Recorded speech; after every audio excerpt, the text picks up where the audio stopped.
FIR 7।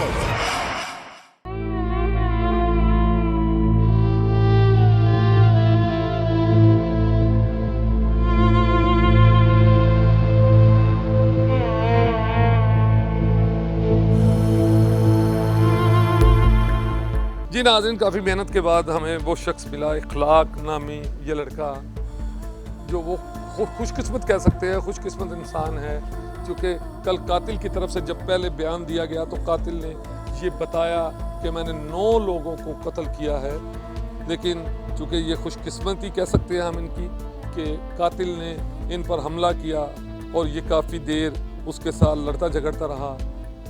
एक शख्स को इसकी आंखों के सामने उसने कत्ल किया, और जब ये आप अंदाज़ा लगा सकते हैं कि जब ये शख्स उठकर इखलाक बाहर निकला तो इसकी आंखों के सामने इसके दोस्त को वो कत्ल कर रहा था, उसके सर पर वार कर रहा था, और उसके बाद इसे देखकर वो छुपा।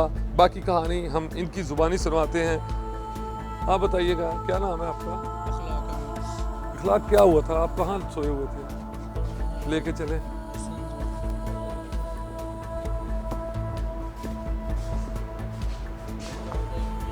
जगह पे लेटा हुआ था, यही चारपाई थी, वो जो मशीन वो सामने इस तरफ लगी हुई थी। दरवाज़ा जब मैंने उसको चीखते हुए देखा तो जब मैंने दरवाज़ा खोला थोड़ा सा तो मुझे देख के भाग गया, उसकी तलाशी ले रहा था। अच्छा, वो जब आपने उसे देखा तो वो उस वक्त आ जाए, बाहर आ जाए। यहाँ पर आपके दोस्त को क्या नाम था उसका? दिलावर को वो मार रहा था। जी, मेरे आने से पहले ही उसने 2 चोटें उसको दे दी थी, उससे पहले ही 2 राड मार दिए थे। ठीक है। तो जब मैंने उसको देखा वो उसकी तलाशी ले रहा था, तो जब मैंने दरवाज़ा खोला तो वो मुझे देख के पीछे भाग गया दफ्तर के पीछे, और मैं जब बाहर आके मैंने उसका खून देखा तो मैं बहुत सहम गया था और मुझे पता ही नहीं चला फिर मैंने क्या करना है। तो मैं अंदर गया और अंदर वहाँ से एक हथियार पड़ा हुआ था छोटा सा, मैं मुँह लेके इधर सामने चला आया, फिर शायद वो मेरी तरफ आए, मैं उससे वार करूँगा। लेकिन जब तकरीबन कोई 10 मिनट तक मैं वहाँ खड़ा रहा, वो मेरे सामने इधर दरख्तों के पीछे खड़ा हुआ था और मैं काफ़ी देर तक उसे देखता रहा, लेकिन वो भी आपको देखता रहा? हाँ जी, वो भी मुझे देख रहा था काफ़ी देर तक। जब मुझे सड़क पे एक बंदा नज़र आया तो मैंने उसको आवाज़ दी, और वो छोटा सा बच्चा था बाइक पे, उसने आके मेरे पास जब बाइक रोकी तो मैंने उसे बोला कि यार 2-4 लड़के लेके आओ, हमारा बंदा उसने ना मार दिया उसको। तो वो कह रहा था कि हाँ कोटबुला, तो लड़के खड़े हैं, मैं उसे लेके आता हूँ। और वो गया और वहाँ से एक लड़के को लेके भी आया। जब फिर दोबारा वो यहाँ से गुजरा तो मैंने आवाज़ दी और आया भी, फिर वो खड़ा हुआ मेरे पास आके। वही कातिल? नहीं सर, वो लड़का जो दूसरा लड़का। अच्छा। उस वक्त मैं उससे बात कर रहा था तो वो शायद वो यहाँ से भाग के वहाँ जाकर छुप गया मेरे पीछे। तो वो कह रहे थे कि नहीं हम इस मामले में नहीं पड़ेंगे, ये हमारे ऊपर पड़ जाएगा ऐसे ये वो, और वहाँ से वो चले गए और मैं फिर देखता रहा कि वो मुझे नज़र नहीं आया। मैंने यही सोचा कि शायद वो पीछे की तरफ भाग गया, और वहाँ मोटरसाइकिल खड़ी हुई थी वो पास सड़क के पास, और मैंने सोचा कि चलो मैं ही खुद जाके वहाँ से कोई लड़के ले आता हूँ। तो मैंने जब मोटरसाइकिल की किक मार स्टार्ट करके थोड़ा सा आगे चला तो वो पीछे से निकल के आके उसने मुझे ना यहाँ चोट दे दी और मैं नीचे गिर गया। ऊपर से फिर उसने मुझे मारा तो मैंने हाथ से पकड़ लिया उसको, वो जो राड था।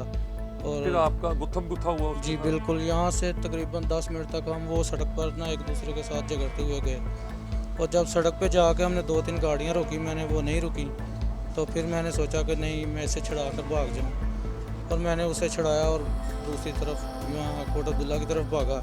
और वहाँ से जब मैं उस वक्त आपका खून बह रहा था? जी, खून बह रहा था। अच्छा। जब वहाँ से मैंने 4 लोगों को लिया अपने साथ, जब यहाँ आया तो मेरे देखा तो उसने उसको मार दिया था हमारे आने से पहले। अभी भी वो यहीं पर था?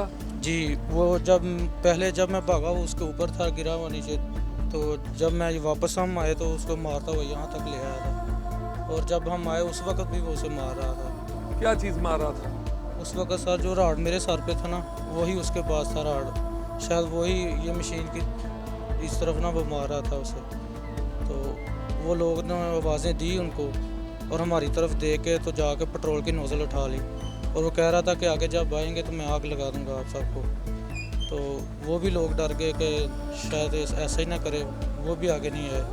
और हम फिर चले गए वापस वो मेरे साथ। वो कह रहे थे कि हम आगे नहीं आएंगे, मेरे साथ फिर वापस गए। हम 2-4 लोग और लेके आए।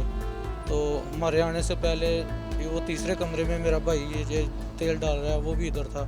हमारे आने से पहले उसका भी शीशा तोड़ दिया था इसने। तो उसे भी कह रहा था कि बाहर आए, मैं आपको मार डालूँगा। तो मैं आपको मार डालूंगा। मैं आपको कान पकड़ा के मारूंगा, आप बाहर आए। वो नहीं आ रहा था। तो उस वक्त फिर हम चले, तकरीबन 8 लोग थे। जब फिर हम दोबारा आए तो हमने फिर आवाज़ दी, उसका ध्यान हमारी तरफ हुआ और हमारा वो भाई जो है वो पीछे की तरफ से ना भाग के हमारे पास आ गया।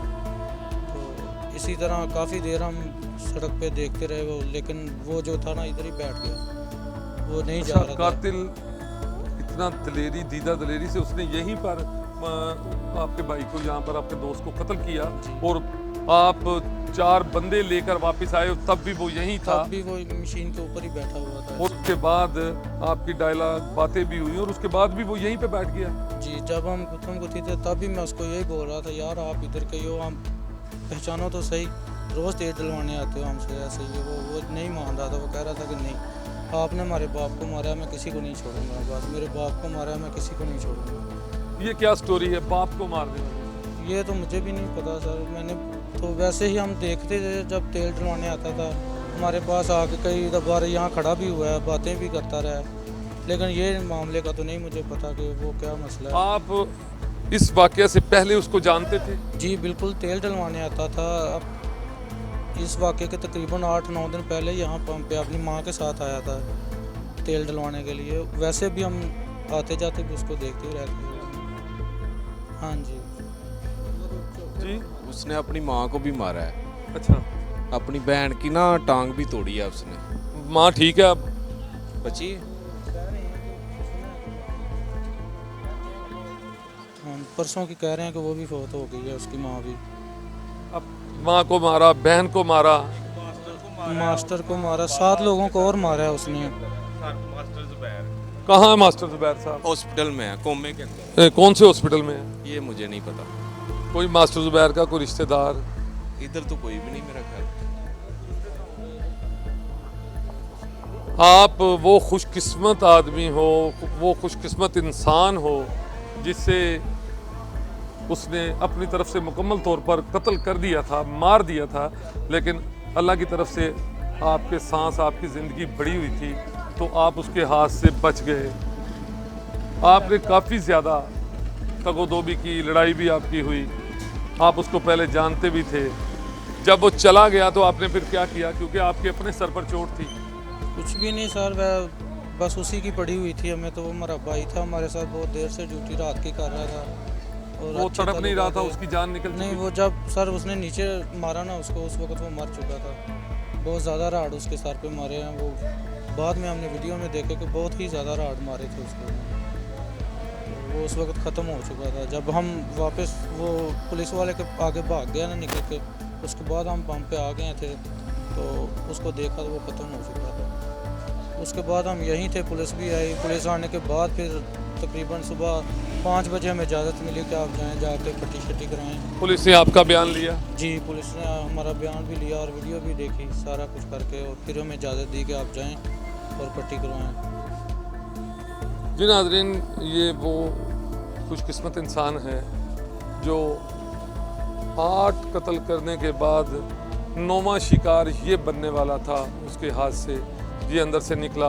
आपने उनकी ज़ुबानी सुना है कि किस तरह से इस शख्स ने अपनी जान बचाई, किस तरह से। लेकिन कातिल की दीदा दलेरी देखिए कि कातिल ने पहले तो यहाँ पर अपना 8वां और आखिरी शिकार किया, एक शख्स को कत्ल किया, और कत्ल करने के बाद वो ना सिर्फ भागा, यहाँ पर बैठा रहा, मरने वाले के सर पर राड मारता रहा। उसी दौरान उसने इसको भी जान से मारने के लिए इस पर हमला किया। कभी वो पेट्रोल की नोज़ल पकड़ता है कि मैं आग लगा दूंगा, कभी वो यहाँ पर आवाज़ें लगाता है कि मैं कान पकड़ा के मारूंगा। इस हवाले से उसके बाद ये भी बताया गया कि वो यहीं पर बैठा रहा काफ़ी देर। ये बताइएगा एक बात कि जो पुलिस एहलकार आया है जिसने उसे बाद में गिरफ्तार किया, जी, वो आपके सामने आया था या आपके बाद? नहीं सर, वो उस वक्त हम उधर ही कोट अब्दुल्ला के तरफ ही गए हुए थे और वहाँ से हम जब निकले हैं तो हमें नज़र आई कि जैसे लाइटें जो दो मोटी यहाँ से पंप से परा निकली हैं, इसलिए हम वहाँ से भाग के आए तो देखा वो यहाँ कोई भी नहीं था। वो पुलिस वाला हमारे आने से पहले ही चला गया। उसके पीछे चला गया? हाँ जी, वो उसके पीछे चला गया। तो आपको पता चल गया था रात को कि आप कातिल गिरफ्तार हो गया? जी सर, थोड़ी देर बाद ही पुलिस वाले आए थे, उन्होंने बताया था कि वो पकड़ा गया और हमारे गांव से भी पता चल गया था कि वो पकड़ा गया। वो हमारे गांव में ही जाके पकड़ा गया उधर। आपके गांव में पकड़ा गया था? हाँ जी, उधर ही चला गया था। क्या बताया लोगों ने, किस तरह पकड़ा? वो यही बताया कि वो जाके घर में घुस गया, मदरसे में घुस गया और वहाँ ही वो कारी साहब को जाके उसने उठाया, उससे भी बातें करता है कोई ऐसे ही। वो भी सोए हुए थे कारी साहब, लेकिन उसको मारा नहीं उसने। इनके जाने से पहले उसको उठा के उससे कुछ बातें कर रहा था, ये नहीं पता कि क्या कर रहा था। और वहाँ से उसके बाद ये पहुँच गए और इन्होंने जाके उसे तकरीबन और मोहल्ले वालों को इकट्ठा करके पुलिस वाले ने तो पकड़ लिया उसको। जी बिल्कुल, आपने नौवें और वो खुशकिस्मत इंसान की गुफ्तगू अपनी ज़ुबानी सुनी है जो उसके हाथ से बच गया। इनको 15 के करीब सर पे टांके लगाए गए हैं, इनका सर काफ़ी ज़्यादा फट चुका है, हड्डी जो है हाथ की फ्रैक्चर हो चुकी है, लेकिन अल्लाह ताला ने इनके सांस बढ़ाए हुए थे, इनकी अभी ज़िंदगी बाकी थी। तो अल्लाह ताला ने बिल्कुल, ये खुशकिस्मत इंसान हैं कि इन पर करम किया मौला ने और आज ये अपने पैरों पर खड़े हैं। हालांकि बताया ये गया है, ज़रा ऐसे ये भी पता चला है कि थाने में जब कातिल ने गवाही दी तो उसने यही बताया कि मैंने 9 लोगों को कत्ल किया है और वो 9वां इखलाक को अपनी गिनती में रख रहा था कि 9वां भी मैंने कत्ल कर दिया है, लेकिन इखलाक बच गया था।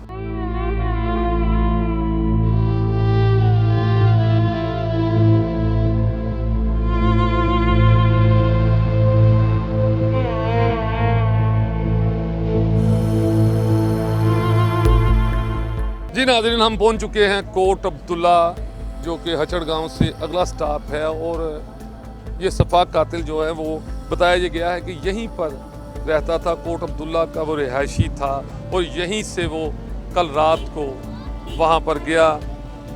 2-3 दिन पहले जो बात आम तौर पर लोगों ने बताई कि उसने यहाँ पर भी अपने ही उस्ताद पर हमला किया। ज़ुबैर साहब हैं, हेडमास्टर हैं, उन पर हमला किया। हम कोशिश करेंगे, उनके पास भी जाएंगे, क्योंकि हम आज जब पुलिस थाने गए, थाना नारंग मंडी, तो मैंने देखा कि पुलिस वहाँ पर बात करने के लिए तैयार नहीं थे, बल्कि वो उनकी लापरवाही, गफलत जो है वो साबित हो चुकी थी और इसी हवाले से उनको मुअत्तल भी कर दिया गया सबको। वहाँ पर मौजूद SHO साहिबान और बिल्कुल थाना भी सोगवार था। तो हमने कोशिश की उनसे बात करने की, जो आपको हमने दिखाया भी है कि हम जब थाने पहुँचे नारंग तो थाने के क्या हालात थे और उनके पास अपनी सफाई में कुछ बताने के लिए था नहीं, क्योंकि उनकी गफलत, उनकी लापरवाही साबित हो चुकी थी। मास्टर ज़ुबैर साहब, चूँकि हम कोट अब्दुल्ला में मौजूद हैं, उनके भांजे मेरे साथ मौजूद हैं, इनसे जानते हैं। जी आपका नाम? जी मोहम्मद फैसल। फैसल, ये बताइएगा कि कैसे यहाँ पर रहता था वो कातिल, तो आपके मामू पर कैसे हमला किया? जी सबसे पहले तो वो बहुत लायक था, उसने FSC की है प्री मेडिकल में। उसके जो बहन भाई हैं वो भी काफ़ी ज़्यादा लायक थे। तो उसकी जो वालदा थी वो काफ़ी गरीब लोग हैं, तो वो मेरे मामू के स्कूल शाम को सफाई किया करते थे। तो वो मामू उधर से निकले स्कूल से, उन्होंने कहा कि छुट्टी हो गई है, चाबी उनको देने आए कि आप यहाँ पे सफाई कर दें। लेकिन 2 बच्चों, उनसे पूछा गया कि आपकी वालदा घर है, तो मुलज़िम ने कहा कि मेरी वालदा घर ही हैं। लेकिन जो 2 बच्चे साथ थे वो कह रहे थे कि हमारी वालदा घर पे नहीं है। इतनी देर थी कि वो बाइक पे बैठे, उनका मुंह सड़क की तरफ था, लेकिन उसने पीछे से बाले से लक्कर से वार किया उनके सर पर, उनको काफ़ी ज़्यादा चोट लगी। फिर जब वो नीचे गिर गए तो फिर 2, 3, 4 वार करता रहा, जिसकी वजह से हम उनको हॉस्पिटल लेके गए। पहले हम थाना नारंग मंडी में गए, यहाँ पे उनको दरख्वास्त जमा करवाई, फिर वहाँ चले गए। बाद में पता चला जी 4-5 लोग और हैं, एक जनरल हॉस्पिटल में है, एक शहजादा हॉस्पिटल में एडमिट है। तो हमने 15 पे 3-4 कालें भी की, फिर मेरे दोस्तों ने की, लेकिन हमें कोई रिस्पॉन्स नहीं दिया गया। फिर मैंने उनको कहा कि अगर आप रिस्पॉन्स नहीं दे रहे तो मैं फिर सोशल मीडिया पर वीडियो वायरल कर देता हूँ कि आप तो हमारे साथ ताउन ही नहीं कर रहे हैं। यहाँ तक कि उन्होंने कहा कि हमारे पास गाड़ी ही नहीं है, आप खुद मुलजिम को यहाँ तक ले आएँ। मैं 4 घंटे इस शॉप पे मैंने उसको 4 घंटे बिठा के रखा है। ये पूरा गांव जो है यहाँ पे इकट्ठा हो गया था कि ये मुलजिम है। तो हमने 15 पे कॉल है कि कोई लेने आया ही नहीं। बिल आखिर हमने उसको छोड़ दिया कि अब हम उसको किधर लेके जाते। हाँ, आप नहीं रख सकते थे अपने जी। पास। तो यही बात है कि जनाब उन्होंने इतनी गफलत। तौबा। नाज़रीन, ये बिल्कुल पाक कानून है कि हम किसी भी शहरी को इस तरह से हब्से बेजा में नहीं बिठा सकते, और अगर बिठाया जाए तो यही पुलिस की तरफ से हब्से बेजा की कार्रवाई की जाती है कि आपने क्यों पकड़ के बिठाया, पुलिस को क्यों नहीं बुलाया।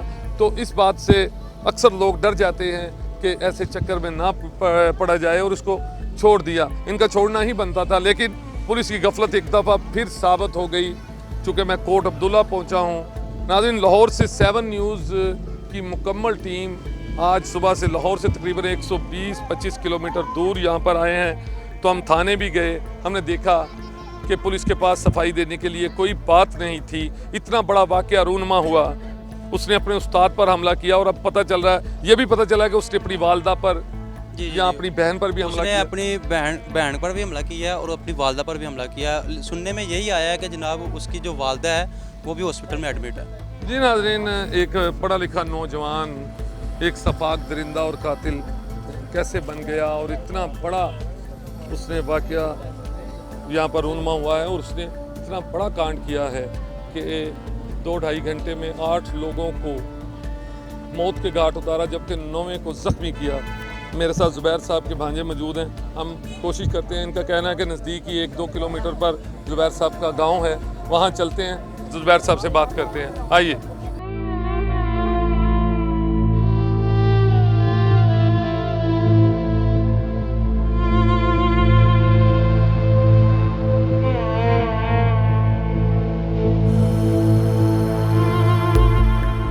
हम पहुंचे हैं इस वक्त मुलजिम के घर के बाहर, और अंदर जाने की कोशिश करते हैं और देखते हैं कि मुलजिम जो है उसके घर वाले, ये देखें, काफ़ी घर जो है वो टूट फूट का शिकार है।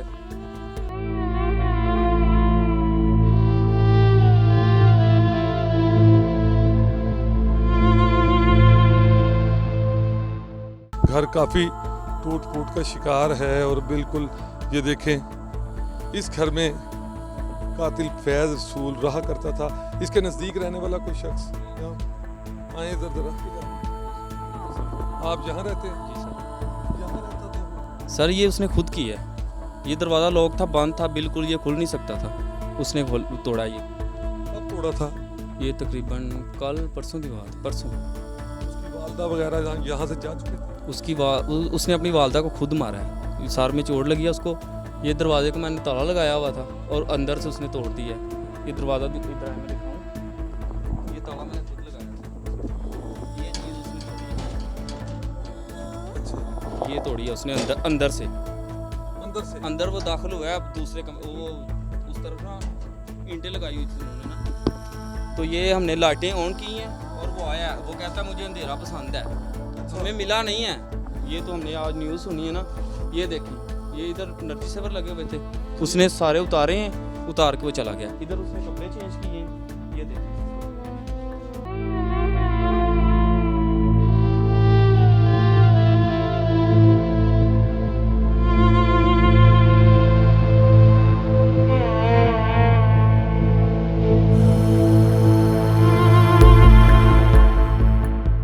देखा नाजरीन, ये घर के सेहन में यहाँ पर देखे कितना खून पड़ा हुआ है। उसने अपनी वालदा को यहाँ पर मारा है। तो हम यहाँ पर पहुँचे हैं, तो यहाँ पर वालदा को मारा है। ये नौजवान, नाम क्या है आपका? नबील अहमद। नबील, आप यहीं पे रहते हैं? जी सर। इसी घर में? नहीं नहीं सर, मेरा घर उस तरफ है। ये भाई हम बैठे के उधर बैठते हैं। अच्छा, तो आप कितने बजे ये आ जाता था घर? रहते ही घर था सर, सारा दिन घर में? सारा। इसका कोई दोस्त नहीं है, कोई मतलब इसके साथ कोई किसी की बातचीत नहीं है, बैठना उठना नहीं है किसी का। पढ़ा लिखा है, टॉपर है ये। पढ़ा लिखा टॉपर? तो क्या आप समझते हैं ये किस तरह से कातिल बन गया? कातिल का सर पता नहीं है। लोग बताते हैं कि अपनी वालिद की कब्र पे गया है, 2-3 माह पहले उधर जाके इसने अपने वो ना बारिश की वजह से वो बैठ गई थी कब्र, वो इसने खोदी है, अंदर मैयत नहीं थी, लाश नहीं थी अंदर। तो वहाँ से डिप्रेशन का मरीज़ हो गया, या जैसे भी उधर जाके सूरज जिन पड़ता था, ये सूरज जिन की। तो पुलिस को इस वाकया की इतला है?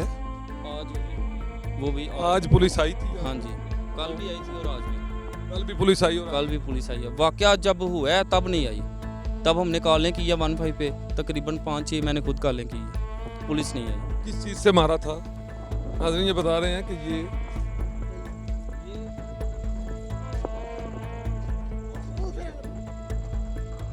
हाथ ना लगाएं जी। ये देखें, बता रहे हैं कि इसके साथ उसने अपनी वालदा को मारा, और वो देखें इस पर खून भी लगा हुआ है। आप ज़रा गौर से देखें, इस बदहाली में वो रहता था, इसके बावजूद पहले अपनी वालदा को मारा। और वालदा, अब वालदा उसकी कहाँ है? सुना उसके मामू ले गए।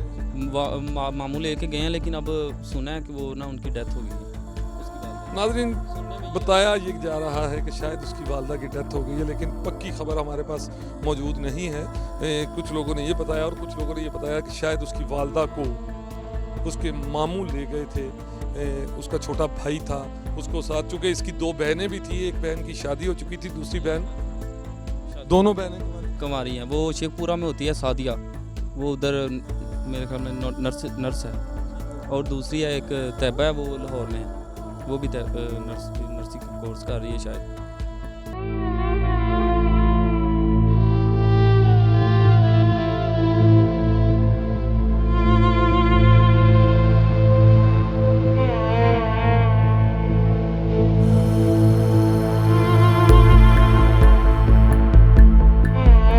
अभी भी मैं कहता हूं कि उसे वक्त पर पकड़ लिया गया।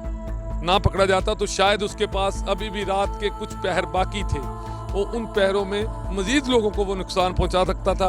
अब नाज़रीन हम चलते हैं गंदोवाली मास्टर साहब के घर, और वहाँ पे जाके आपको दिखाते हैं कि मास्टर साहब के क्या हालात हैं। एक मुआशरे का मेमार, एक उस्ताद जिसे उसने पकड़ा, मारा। आइए मेरे साथ गंदोवाली चलते हैं, चूँकि ये गांव का इलाका है, हम मोटरसाइकिलों पे सफ़र करके वहाँ तक पहुँचेंगे। आए आपको साथ लिए चलते हैं और वहाँ पर मास्टर साहब के पास जाके आपको कहानी सुनाते हैं। जी आइए।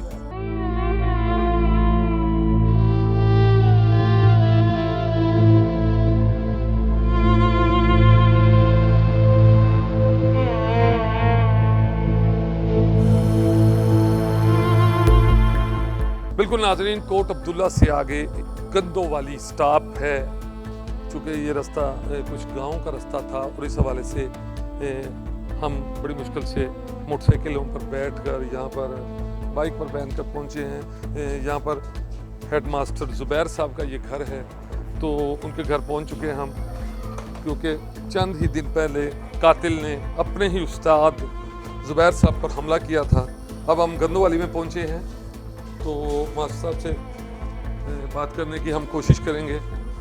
ये वो मुआशरे के मेमार हैं, और सबसे बड़ी बात कि कातिल ही कह सकते हैं, क्योंकि अब वो इतना बड़ा उसने काम किया कि 2-2.5 घंटे में 8 लोगों को मौत के घाट उतारा। और 2-3 दिन पहले ही अपने ही उस्ताद हेड मास्टर ज़ुबैर साहब पर उसने हमला किया।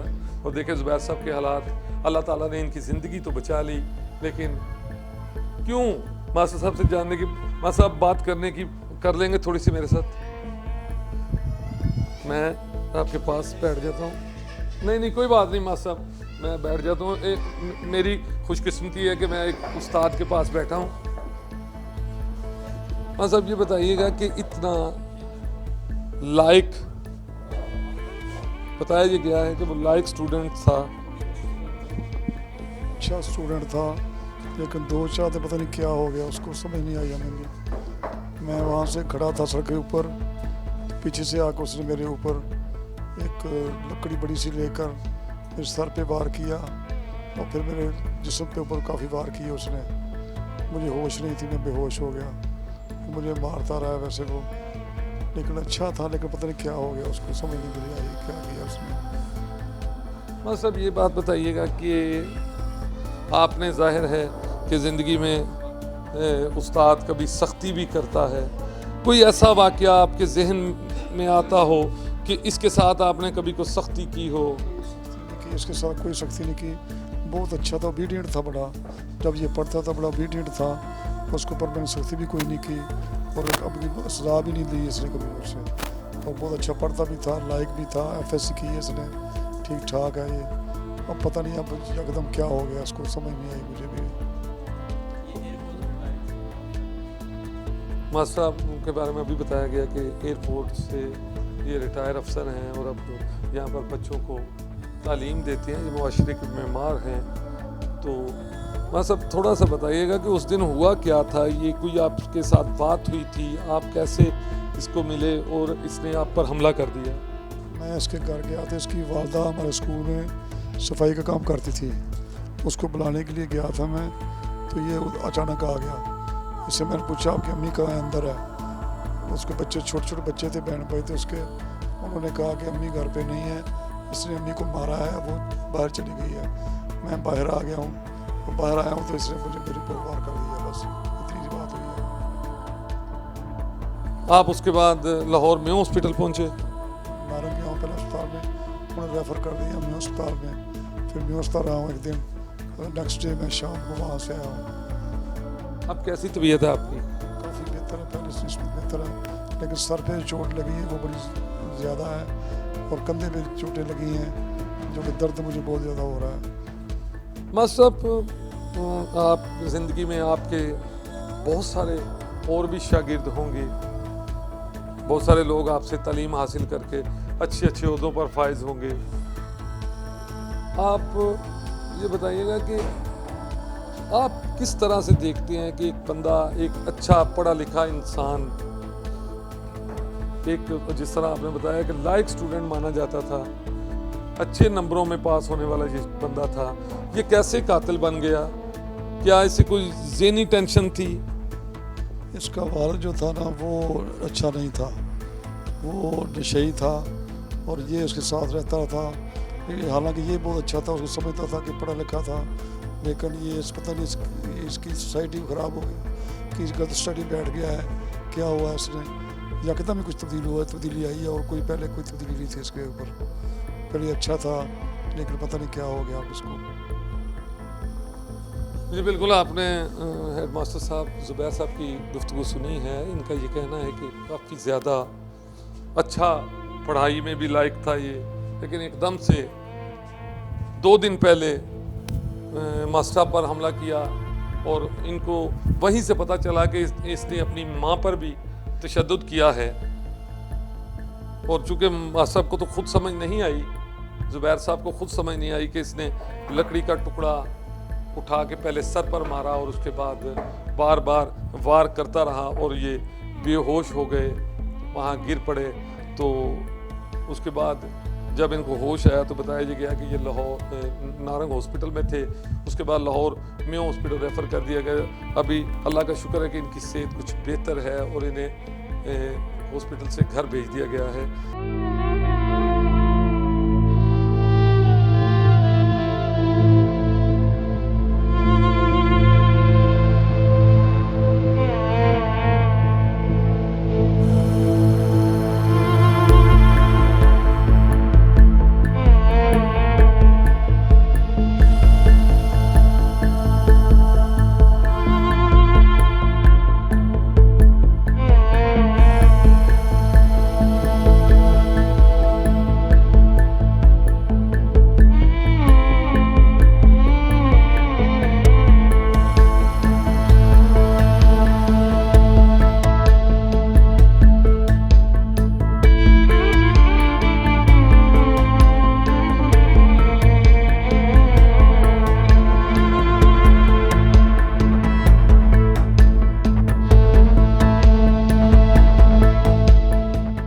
हमने कोशिश की है कि अपने नाजरीन को सच दिखाएं, सच बताएं, जो कुछ है इनकी ज़ुबानी सुनवाएं, फैसला आप खुद करें। इसी बात के साथ मलिक मुश्ताक को इजाज़त दें।